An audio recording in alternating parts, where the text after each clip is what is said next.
네, 배열과 함수에 대해서 설명드리겠습니다.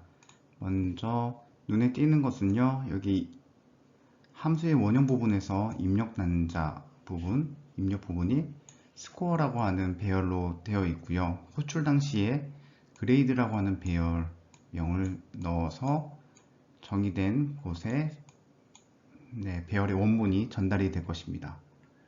그래서 보시면은 그레이드라고 하는 배열이 원본이 저장이 돼서 스코어에는 1, 2, 3, 4, 5로 값이 저장이 될 거고요. 썸은 0이고요. 그리고 n이라고 하는 공간이 하나 또 있고요. i라고 하는 공간도 있고요. 그래서 0부터 스코어가 0번째부터 그러니까 4까지 0부터 i 값이 0부터 4 동안 반복을 하면서 이 스코어의 각각의 첨자 값을 누적을 해주는 부분이 이 부분이고요. 누적을 하게 된다면 3, 6, 10, 15죠. 15 나누기 5를 하게 된다고 하면 이렇게 보시면은 15 나누기 5 하니까 3. 그래서 이 3 값이 리턴 타입이 인트네요. 그래서 3 값 이것이 이렇게 여기에 저장이 되겠네요. 그래서 평균 값은 3입니다. 라고 나옵니다. 그래서 배열과 함수 부분이고요. 이제 입력 인자로 배열명을 전달했던 그런 경우입니다.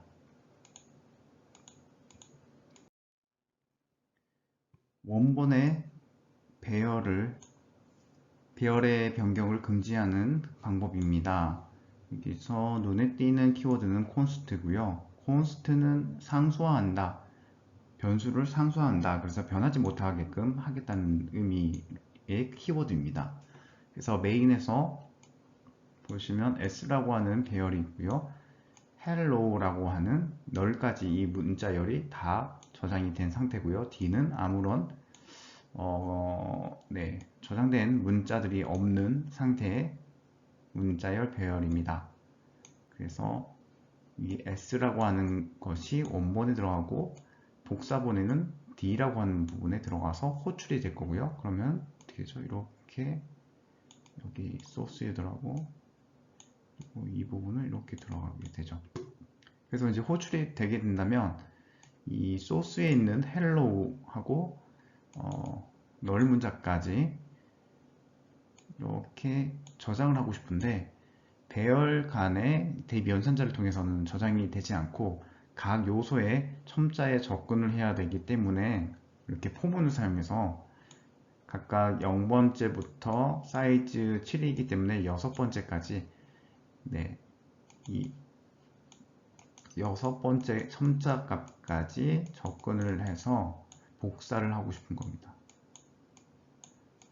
이렇게 해서 0번째부터 6번째 첨자고요. 얘는 src라고 하는 문자열이고요. 지금 dest라고 하는 문자열도 크기가 이렇게 7개로 되어 있습니다. 그래서 0번째 첨자에 있는 src의 0번째 첨자에 있는 거를 dest의 0번째에 넣겠다. 첫 번째도 이렇게 넣겠다. 그러면 어떻게 되죠? 하나씩 들어가서 복사가 됩니다. 그런데 여기 컨스트를 했기 때문에 이 src의 각각의 첨자에 어느 특정한 문자, 예를 들어서 A라고 할까요? 이 문자를 넣고 싶다. 그럼 절대 들어가지 않습니다. 왜냐하면 이 const 배열의 값을 바꿀 수 없게끔 변경을 금지하는 키워드를 달았기 때문입니다.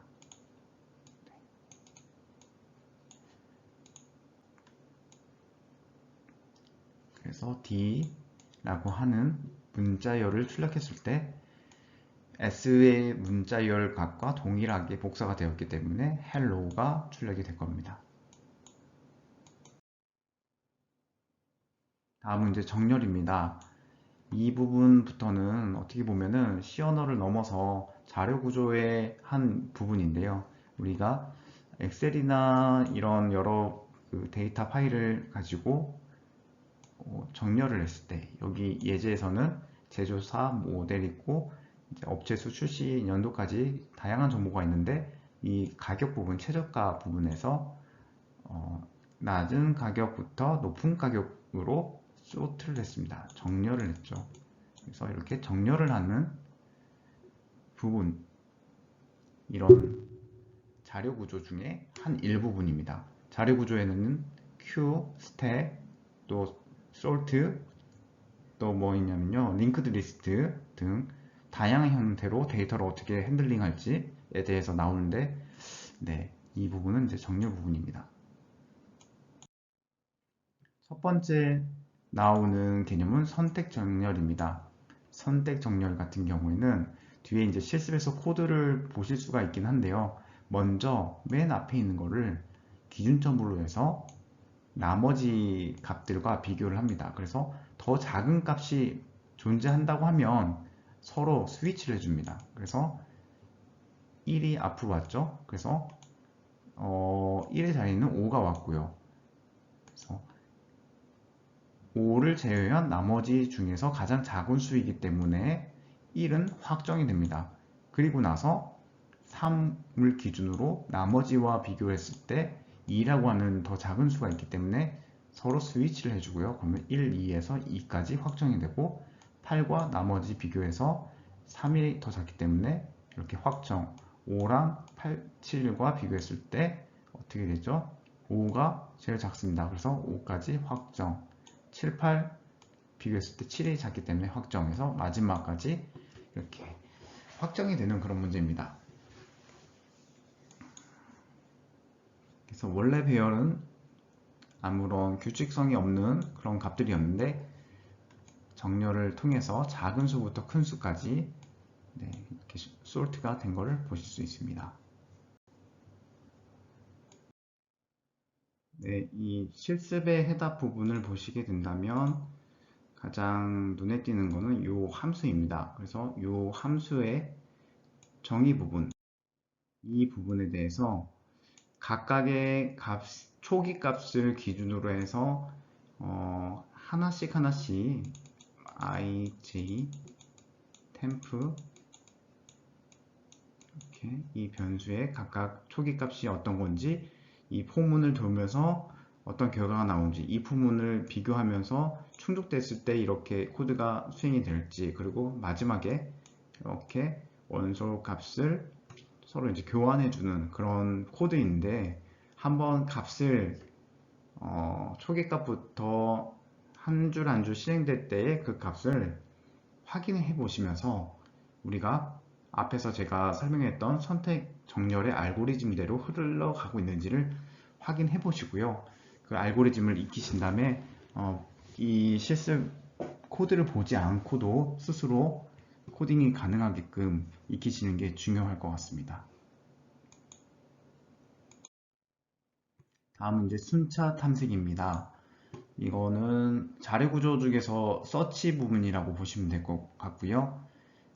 리스트라고 하는 배열의 각 요소들이 값이 있고요. 이 키가 되는 값 50을 각각의 값과 비교를 했을 때 일치하는 부분의 위치, 이 리스트의 첨자 위치를 출력해주는 그런 문제입니다. 그래서 50을 탐색할 값으로 넣었을 때 리스트는 네 번째에 있다. 리스트의 네 번째 첨자에 있다는 부분이죠. 그래서 이거를 코드를 보시게 된다면 여기 보시면은 그레이드가 있고요. 그레이드라고 하는 배열이 있고 이 함수를 통해서 이렇게 전달이 될 거고요. 호출을 내게 된다면 이렇게 넘어갈 거고요.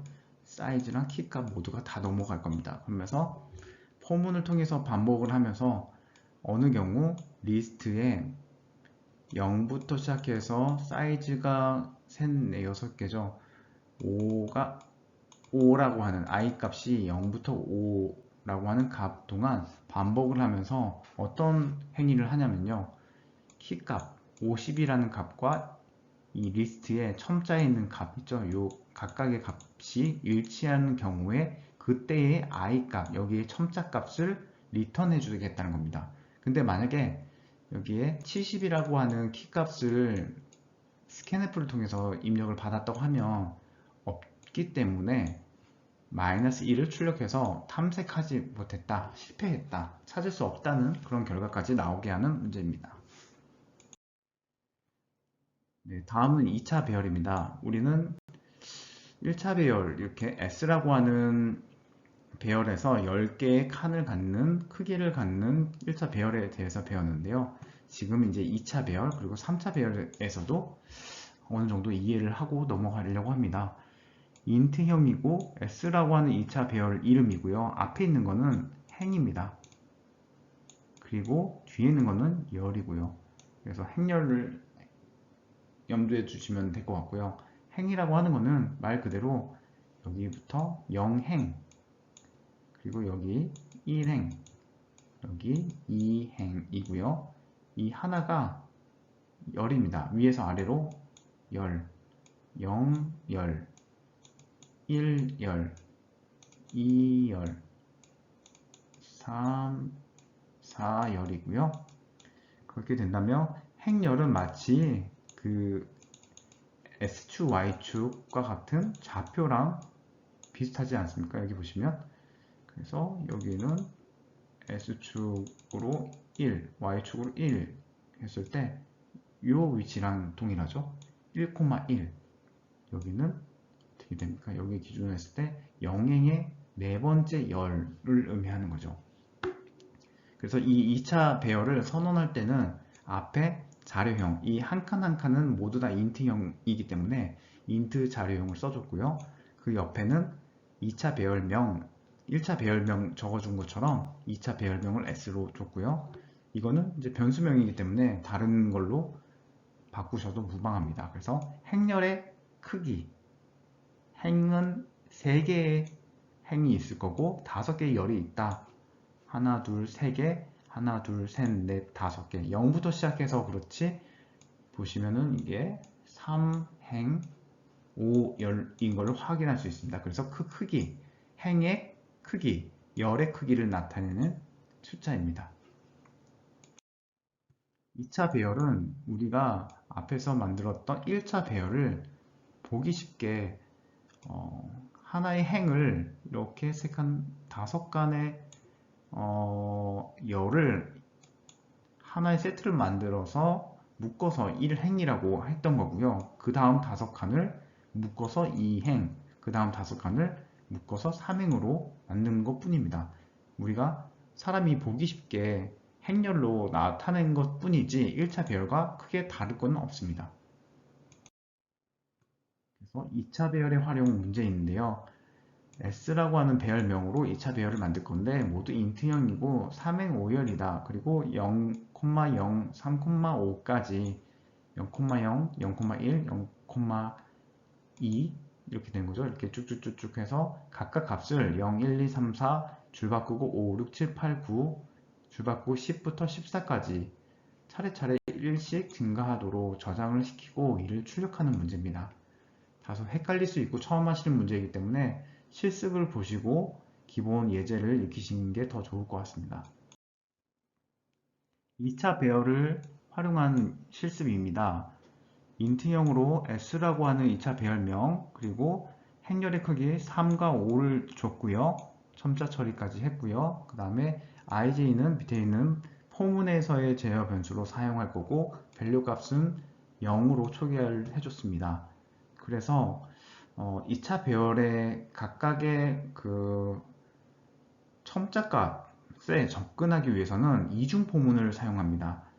행을 관리하는 포문이고요. 그 다음에 열을 관리한다. 접근하는 포문 J가 있을 겁니다. 그래서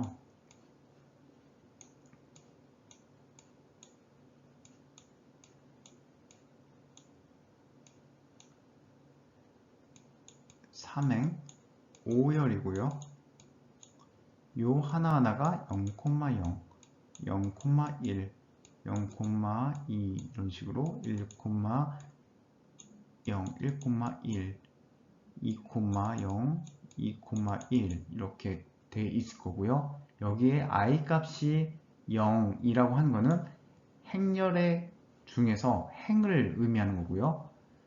그래서 i 값이 0이 됐을 때는 이 줄에 대한 얘기고요. 이 i 값이 1이 됐을 때는 이 줄에 대한 거, 그리고 2가 됐을 때는 이 줄에 대한 거고, 그 작은 부분, 요거는 열을 의미하는 거고요. 열 같은 경우에는 j가 0일 때는 다 여기가 0이죠. 여기 끝에가 0. 그 다음에 j가 1일 때, 2일 때, 3일 때, 4일 때 해서 행열을 관리하는 거고, 접근을 하는 거고, 여기 2차 배열에 어떻게 보죠? i 값이 0과 0부터 시작하죠. 그럴 경우에는 여기를 의미하는 거고요. value 값이 플러스 1을 했다. 초기가 0에서 플러스 1을 했기 때문에 이 부분은 1로, 이 부분이 1로 채워지는 겁니다. 저장이 되는 겁니다. 그 다음에 0,0이었는데 이제 0,1이 되는 거죠. j가 플러스 1이 돼서, 그러면 0,1이 되는 경우는 value 값이 또 하나 누적이 돼서 2라는 값이 0,1 여기 부분에 들어가고요. j 값이 하나 또 늘어나서 이게 이제 0,2가 되면, 네, 여기도 참이니까 여기 들어가고 0,2에 또 하나 누적이 되는 겁니다. 그래서 여기에 3이 되고, 그 다음에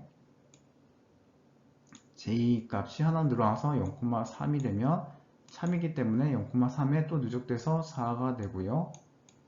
그리고 0,4가 되는데 여기도 참이기 때문에 늘어나서 5가 들어가고요. 그 다음에 0,5가 되면 그때는 이 조건이 참이 아니기 때문에 이 포문을 빠져나가고 위의 포문으로 올라갑니다.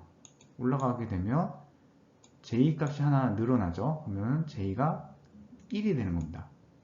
그래서 1, 또 작은 포문 이 열 부분 가서 1,0 부분에 그 다음 값 5 다음에 6이라는 값이 여기 들어가고 7, 8, 9, 10 이런 식으로 순차적으로 이 맨 끝에 있는 값까지 채워지게 되는 겁니다.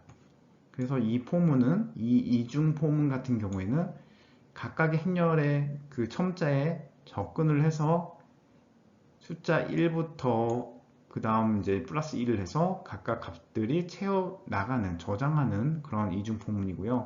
그 밑에 있는 포문은 1을 출력해주는 저장된 값을 하나씩 하나씩 출력을 해주는 그런 이중 포문입니다.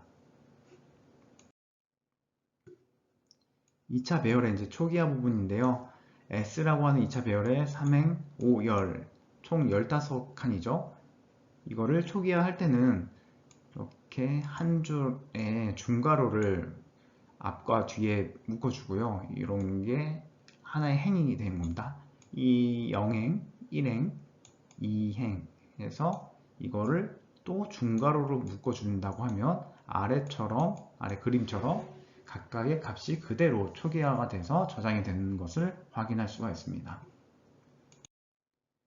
이런 경우에는 앞에 크기가 없습니다. 행의 크기가 없지만 한 개, 두 개, 세 개의 행을 썼기 때문에 자동적으로 여기는 3이라는 값이 저장이 되겠죠. 그래서 세 개의 행을 만들 겁니다.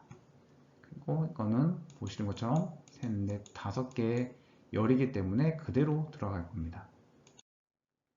이거 같은 경우에는 한 개, 두 개, 3행 해서 3이 채워질 거 있고 5라고 했지만 사실상 각각의 열을 보게 된다면 몇 개죠? 3개입니다. 그럼 나머지 2개는 1차 배열과 동일하게 0으로 채워져서 초기화가 될 것입니다. 다음은 3차 배열입니다.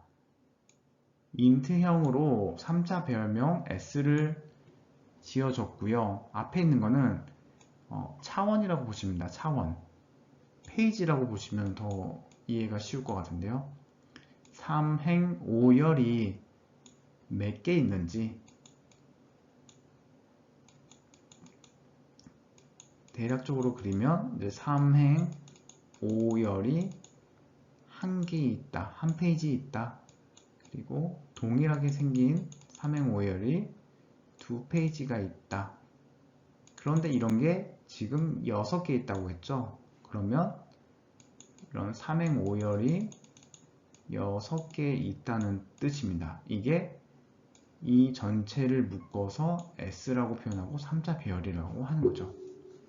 이거는 지금 이제 인간 세계에 있는 그런 정보를 토대로 말씀드릴 때는 학년, 학급, 학번 이렇게 세 가지로 이야기할 수 있습니다.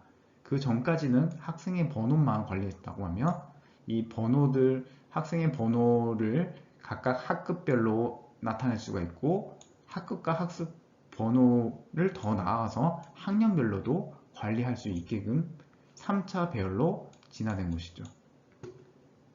3차 배열의 초기화하는 부분은 이렇습니다. 3페이지 3행 3열이 3개 있다. 그리고 이렇게 보시면은 3차 배열이기 때문에 페이지를 관리하는 Z, 행을 관리하는 Y, S를 관리하는 S가 아니라 열을 관리하는 S 이렇게 세 가지의 변수를 가지고 삼중포문을 통해서 이 각각의 값